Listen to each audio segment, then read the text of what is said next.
It's sweater weather, and it's time to talk about leaves and composting. So in this week's Community Spotlight, we're going to be talking to an expert. We're going to talk to Jeff Pell from Purdue Extension, and he's going to tell you the proper ways to take care of your lawn and also be environmentally friendly by grass cycling and composting. So check it out.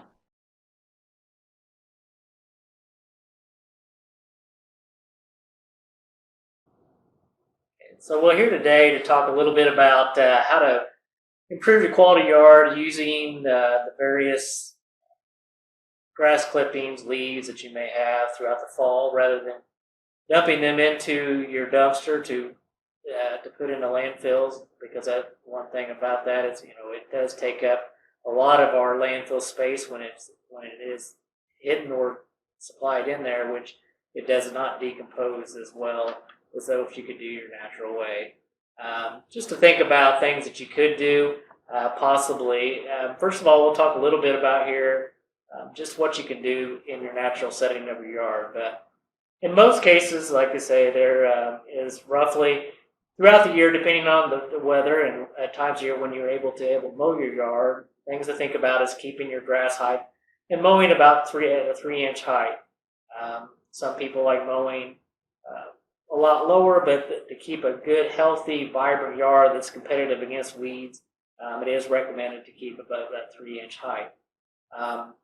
In doing so, as well, you try not to take off more than a third of that actual grass canopy as well when you're doing that, just to allow it to be stay in that healthy state. So when you're doing that, it does create clippings, which some people think that those issues are hurting your yard in a way because it's covering up shade, but it's important just to leave those clippings. If you do have an excessive amount, you can provide an option of doing some composting if there is too much there. And just also other thing about too, people are always calling in here to the office worried about thatch options, which a lot of people think that dead grass is thatch, which dead grass and clippings aren't your thatch. What is actually thatch is your roots that have rotted below the soil surface and causing issues to where it doesn't have the option to drain well effectively and have a well-drained soil in your yard. So don't get too concerned mainly about grass clippings and that are going along with that. If you have a really vibrant yard and it's growing quickly, sometimes it does require more than one mowing per week, depending on the time of the year. As we move into our fall months here, we are starting to see a lot of leaf drop. But the main thing is that can stay on your yard as well to an extent. I mean, if you live in a large canopy of trees to where it is taking up or covering in a matted area, it is like I said, example of pulling some of those leaves off and composting those as well. But the thing is, though, like leaves, if you are worrying about using those in your yards, do go ahead and mow them and break them up into smallest particles as possible to allow decomposition of those leaf particles a lot quicker. So that doesn't provide that matting excess as well, and keeping that there. But if you do that, those are some great tips of utilizing the clippings and fallen leaves in your yard.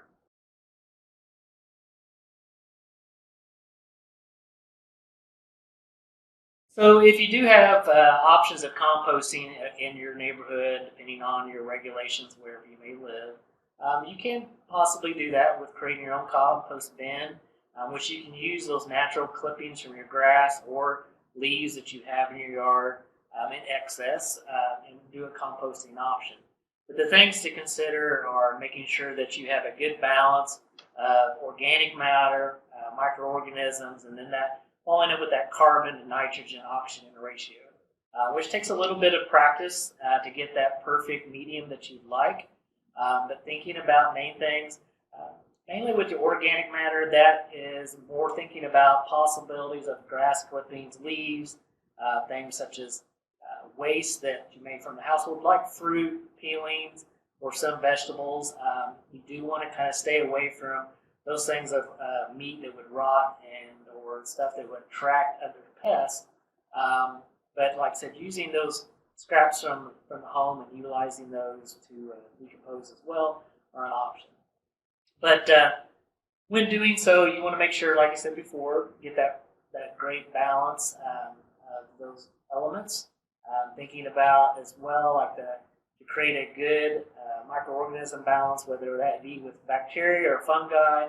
And once you get that going, you are going to have other organisms that are going to go in there and decompose those particles, like mites and centipedes, millipedes, and then even the beetle part that we could possibly get those larger organic materials such as sawdust or wood chips that you may include into your composting pile. But the thing to think about is like having that, thinking about, like I say, your browns are going to have a larger carbon content, and then of course your grass clippings that are greens are going to have a little smaller and provide more nitrogen. But trying to find that 30-to-1 ratio of nitrogen to carbon to nitrogen level is what you got to do. So you have to do a little research on your own to find out exactly what composition will be available in those various contents that you add to your pile. But first, like I said, start with your organic material, a coarser material. You start at the bottom, and doing so, create that level of about 3 to 6 inches, and then follow with a less coarse option, maybe like your grass clippings or your broken down leaves. Just like in your yard, you want to break them down as much as possible because it will create quicker turnaround in your composting pile. To think about as well, you can also, once you have that, add that other materials like a fertilizer, starter fertilizer, or soil, or some composting that you already have to allow where it's already got those microorganisms in it, in that compost pile, to get things started, and then follow up with your other remaining materials, and then you can layer it as you go. The main key thing is, like as also we mentioned before, is making sure that it has water and moisture. You don't want to wet it too much, that way it's going to take longer for it to decompose. But think about it being the same temperament as if you had a sponge that you've leaned out and it's just got that damp feeling. It's not really sopping wet. That is your best moisture content that you can have in your composting pile. And to keep that aeration, you want to keep, like I said, in the middle of that pile. It should be between that 130, 160 degree level in the middle, which you can use a composting thermometer or just stick your hand in there to see if you have a temperature going at. It can go through the majority of the year and determining whether, if it's too cold, it gets below that 32 degree mark, you need to go out and test to make sure you have enough heat and warmth in the center of that pile to keep those microorganisms alive. The other thing to think about is making sure that you're turning it periodically to get materials. And then once hopefully you created the perfect pile, and then after a few weeks or months, depending on the breakdown, the heat, everything that you've got in there, a possibility is to make sure that, like I said, you're taking it out there when you can't identify the material that started out in there as your actual compost that you want to add back into your soil, your garden, your landscape. You can, like I said, you want to also mention you can use other materials to compost, like manure, such as poultry or cow manure, or something that you would add to that. You can add other fertilizers and stuff to help out that process as well.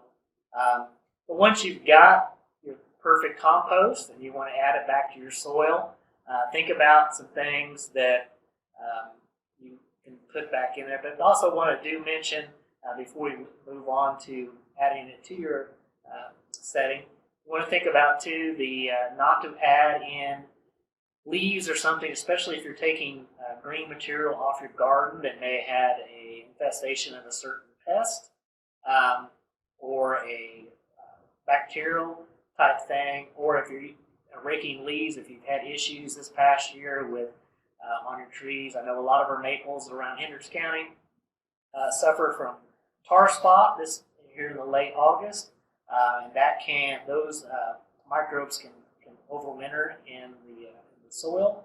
So you want to make sure that if you've had issues with those, discard of those leaves rather than adding them back to your compost pile. And at the same time, if you're trying to keep a healthy and not have that tar spot or some of the disease like anthracnose or some of those other issues that you'll see that will affect your trees over the summer, which doesn't necessarily it's killing your tree, but you can follow up, like I said, getting rid of those leaves to where that won't be reintroduced to your tree in the following year.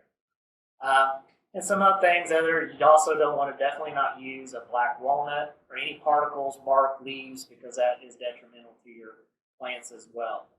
So those are things to consider as you are adding to your compost pile. Once you have the perfect compost, you can add it and amend your soil with those materials. Don't try to use more than 2 inches of that compost in any given area as well, but given the content of that, you amend that into the soil, and hopefully you can do that later. The ideal part is doing it before winter, so that you has time to break down even further, and that it can utilize it into your spring plantings.